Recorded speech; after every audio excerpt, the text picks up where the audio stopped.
Shoe repair has changed so much over the last 5 years. So much of it now is something I never thought it would be. I started when I was 16, in 1975, so it'll be almost 50 years right now.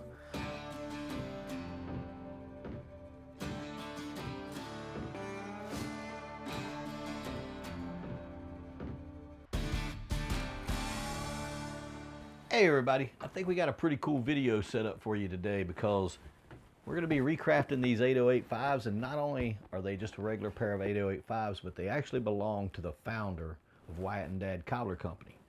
And being my brother, you know, he's not going to make it easy on me. I got to come up with some new original design and everything for him.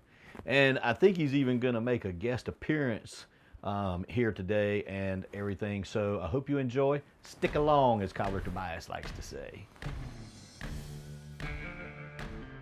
You start out with a pair of shoes that are either worn out or something needs to be changed about them, and then you go about taking them apart and you put them back together, and then you've got a finished product that you can really enjoy. And then, you know, you get to do it several times a day. So it's not just you do it once over a period of a long time. You get to do it over and over again.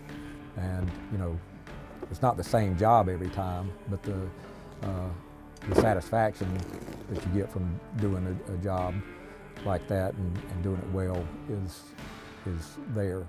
These boots have been worn obviously enough to get the tread down to where it's almost gone, and like I mentioned earlier, he's been through 2 sets of heels.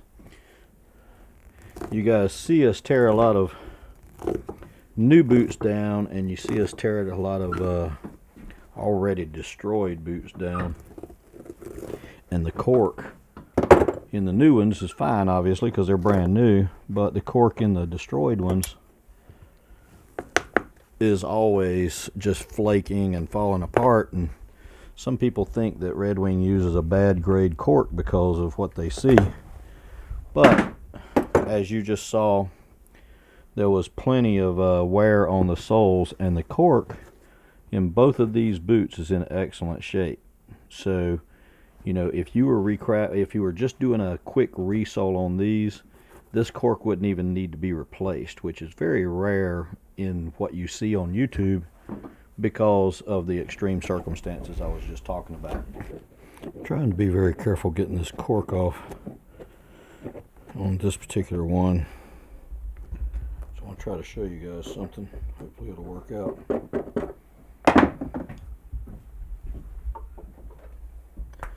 So we get a lot of people who ask questions about the thickness of cork that goes back into the boot.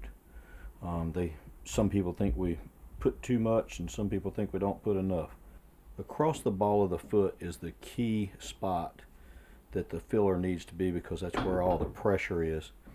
And if you notice in this original piece of cork, it's a little thicker here and thinner in the middle.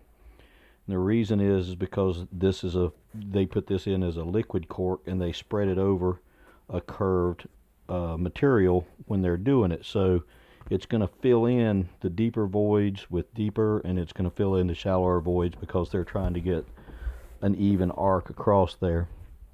So as you can see, one layer of cork is a little bit thin for the middle area, and it's a lot thin for the side area. So in this particular boot, we need to be going back with 2 layers of cork, and once we get it in, we need to take a little light skim off of the center so that we don't have too much cork in there pushing up in the center of the foot, making the boot uncomfortable.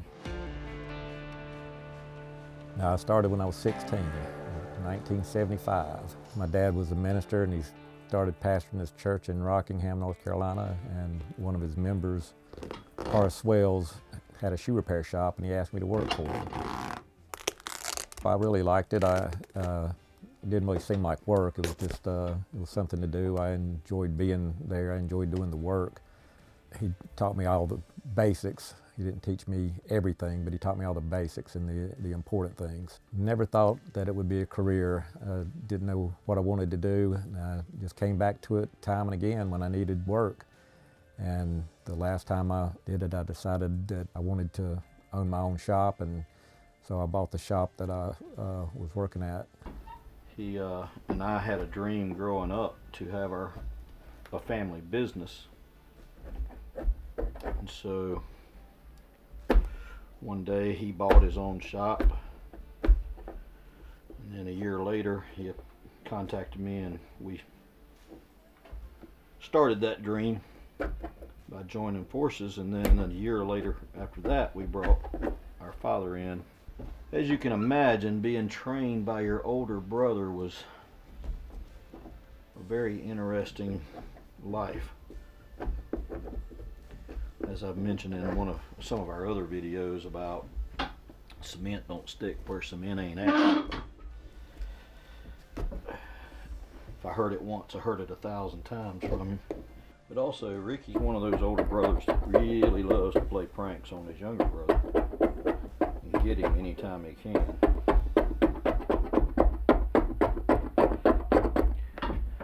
When I was learning to trim women's dowels, I had been working on them and working on them and working on them. And I was redoing dowels. I had bought a bunch of shoes from Goodwill and was practicing on them. About 2 weeks I've been practicing on this thing, man, and I couldn't get anything satisfactory for him. Until one day, I finally thought I had one. I trimmed that thing and I thought it looked good. I handed it to him with a big old grin on my face, bowed my chest up, you know, and handed it to him. The bow was completely destroyed within a split second of him seeing it, because he was laying on the floor laughing so hard he was crying for about 10 minutes. I took that as a sign that it wasn't as good as I thought it was. He always held me to a high standard, partially because I was his brother and it was more fun for him to hold me to a high standard, but mainly because he had very high standards.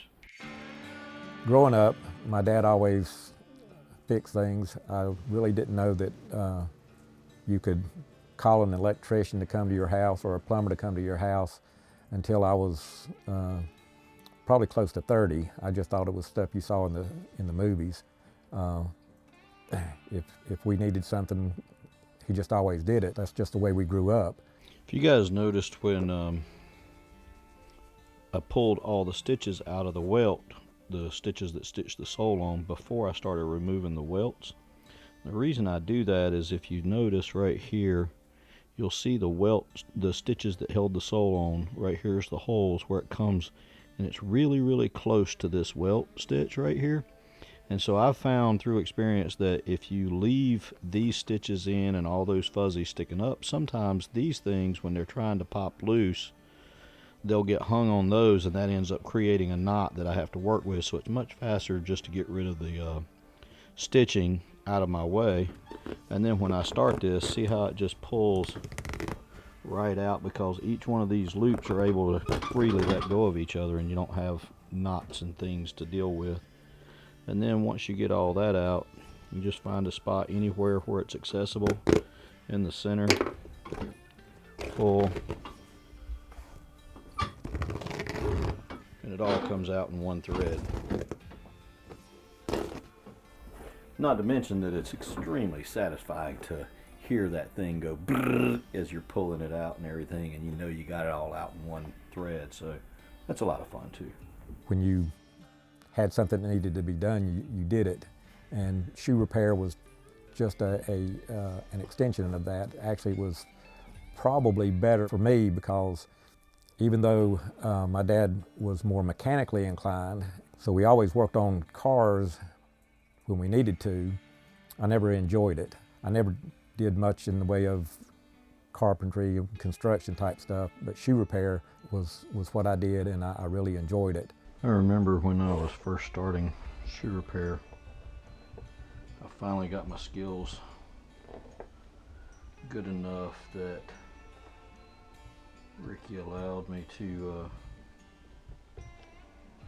work on customer shoes.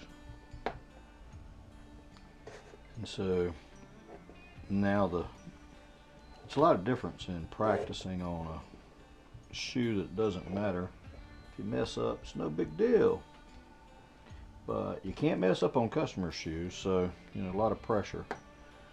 When you get under pressure, you have a tendency to forget things that you know.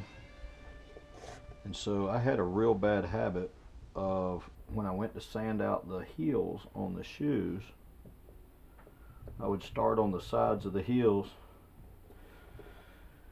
and sand them out. I'd sand them out rough, then I'd sand them out smooth to get them nice and smooth. They'd look good. I'd set them over to be edged and polished. Ricky would come over and pick one up and look at the breast of it, and I forgot to sand the breast of the heel, which is the first thing you're supposed to do. It's a little triangle shaped cone on the machine over there. That's the very first piece of sandpaper you come to. So, you should sand it use it first, but I'd forget it. And he'd pick it up and he'd point to it and say, "You forgot to do the breast." And so I'd have to go back and do the breast. But I'd go over and sand the breast. After about the third or fourth day, maybe week or so of me doing that, he put this bright yellow sign, but he got to work earlier than I did, and he put this bright yellow sign on the machine, and it said, "Start here, stupid," and had an arrow pointing down at the breaster. I never forgot to breast another heel first. I remember having my shoes repaired before I was a teenager, and Tony doesn't remember having his. Most of the repairs we did for most of my career was just taking it back the way it was. Usually if there was a change, it was a change from leather soles to rubber soles. Now it can be a change from leather soles to a lugged rubber sole, so that what was a dress shoe is now a casual hiking outdoor type shoe. Well, that's been an ebb and flow, people getting their shoes repaired just because they were worn out. During the 80s and 90s, people were getting away from some of the cheaper shoes into better made shoes, which are vastly more repairable, and it's more economical to repair those. Right now we still see a lot of that, but you do see a lot of shoes that are coming in that are new or practically new, and they're being changed for a different function. Maybe it's a boot that was a work boot, and then it's going to be more of a all-around outdoor boot, so you can go hiking in it or you can work in it, either one. Cement won't stick where cement ain't at. I've heard that a time or two. So here's where comes in the tricky part about this job. My brother chose the It's Hide Brick Grip sole, which is a really cool sole, very soft, cushiony, durable, has a great grip in all types of weather. We hate that they discontinued this sole, but we've got some still in stock, and that's what he wants to use. But he wants me to do a half sole. So I'm thinking I want to try to come across straight right here, since this end's kind of straight, and then come out in a curve right here. So I'm going to try to create a cool looking half sole for this, and then see how it comes out. Okay, so right here I left this shiny so you could see what I did here is I took this area right here just like as if it was made as a half sole, and I beveled it down to a point right there so you don't have a drop off. You want it to slant into it, and you can see this side I tapered it as well. And so now I've got to rough up the whole thing, but I wanted you guys to see how I made it into a half sole and how it will flex down and bend into the sole like it should and not give a weird feeling.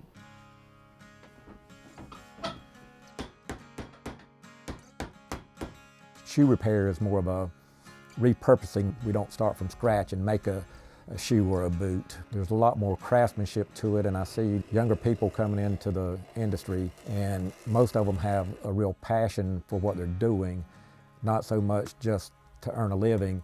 It's something, this is what I want to do. Hopefully we'll see the shrinking number of shops. Hopefully that'll reverse and we'll see some more shops open. These are necessary trades. Your carpenters, your electricians, your plumbers. The push through the school system was always to go to college and get a degree so you don't have to work. But somebody's got to do those jobs, and now these trades are starting to grow, and that can only be good for everybody.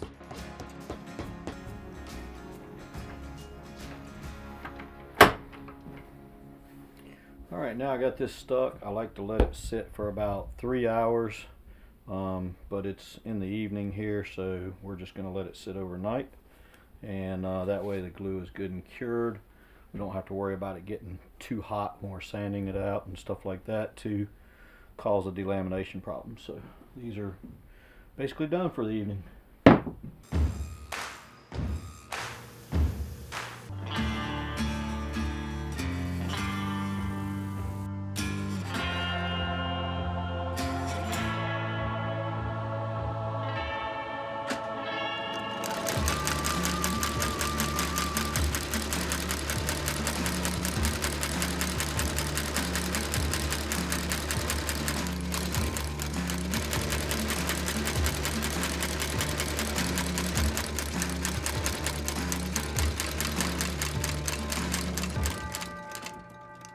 I've said it before in other videos, but I like to leave a little bit of a whip because I'm gluing the bases on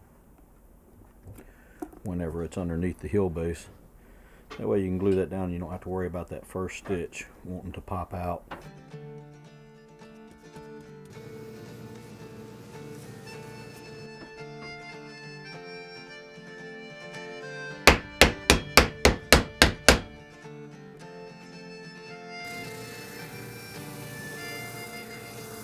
Now I'm going to use a 10/8 nail here. You can see that it'll go through the base, through the sole, the heel rand, and into the interior of the boot. And because Red Wings would come with such a thick inner sole, I need something that's going to go through that entire inner sole and then clinch on the inside and fold.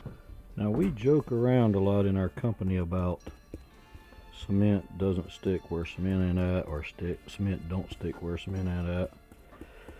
But our real saying is, if a job's not worth doing right, it's not worth doing at all. It's good to see Tobias and Josh and Lance really care about the quality of the products they're putting out, because that really was where we started. We wanted to use the best materials we could get, and it's not just about getting the work done and collecting a paycheck. It's about putting out that quality product.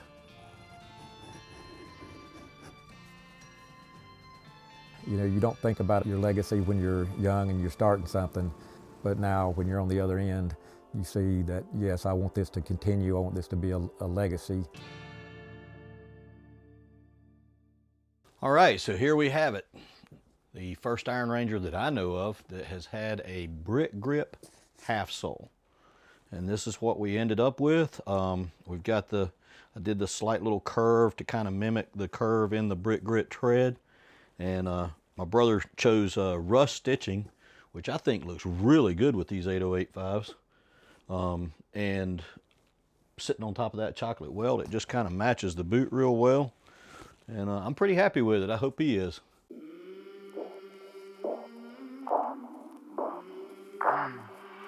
I came from the mud, there's dirt on my hands. Strong like a tree, there's roots where I stand. Oh, I've been running from the law. Hope they won't shoot me down soon. Hope you guys enjoyed. Hit the subscribe button, hit the like button, comment, let us know what you like, what you don't like. We appreciate it.